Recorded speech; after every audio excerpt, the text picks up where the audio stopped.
அது ஓர் அழகிய நகரம். அந்த நகரத்தின் நுழைவு வாயிலில் எப்போதும் ஒரு வயதான பெரியவர் அந்நியர்கள் யாரும் உள்ளே சென்று விடாமல் காவல் காத்துக் கொண்டிருப்பார். ஒரு நாள் வாலிபன் ஒருவன் நகரத்தின் வாயிலை நோக்கி குதிரையில் வந்து கொண்டிருந்தான். அப்போது அங்கிருந்த வயதான காவலாளியிடம், ஐயா பெரியவரே, இந்த ஊர் மக்கள் எப்படி என்று கேட்டான். அதற்கு காவலாளி, ஏன் கேட்கிற தம்பி, இந்த ஊருக்கு குடிவரப் போறியா என்று சந்தேகத்துடன் கேட்டார். ஆமாம் பெரியவரே, நான் முன்னாடி இருந்த ஊர் ரொம்ப மோசம். எதுக்கெடுத்தாலும் சண்டைக்கு வருவாங்க. ஒருத்தரை பத்தி ஒருத்தர் தப்பா பேசிக்கிட்டும் திட்டிக்கிட்டும் எப்படா அந்த ஊரை விட்டு வருவோன்னு இருந்தது. அதான் கேட்டேன், இந்த ஊர் எப்படி என்று கேட்டான்.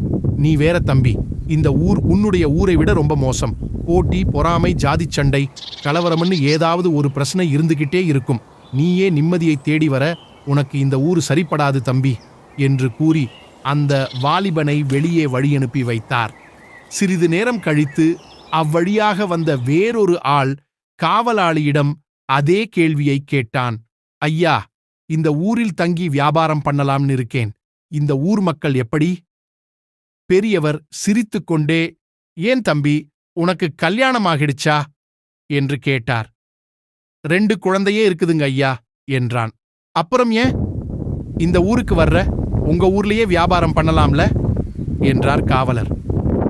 எங்க ஊர் மாதிரி வராதுங்க. அந்த ஊர் மக்கள் ரொம்ப பாசக்காரங்க. என் குடும்பம் இப்போ வறுமையில் இருக்கு. சம்பாதிக்கத்தான் இந்த ஊருக்கு வந்தேன். நல்லா சம்பாதிச்சிட்டு மறுபடியும் அங்கேயே போயிடுவேன் என்று கண் கலங்கியபடியே கூறினான்.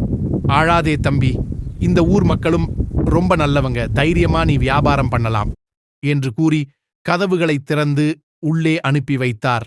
காவலாளியின் அருகில் இருந்த ஒருவர் இந்த 2 சம்பவங்களையும் கவனித்துக் கொண்டிருந்தார். உடனே அவரிடம், முதலில் வந்தவர்கிட்ட இந்த ஊர் பொல்லாததுன்னு சொன்னீங்க, இவர்கிட்ட மட்டும் நல்ல ஊர்னு சொல்லுறீங்களே ஏன் என்று சந்தேகத்துடன் கேட்டார். அதற்கு பெரியவர், இந்த உலகம் கண்ணாடி மாதிரி. நாம எப்படி இருக்கிறோமோ அப்படித்தான் கண்ணாடி நம்மை காட்டும் என்றார்.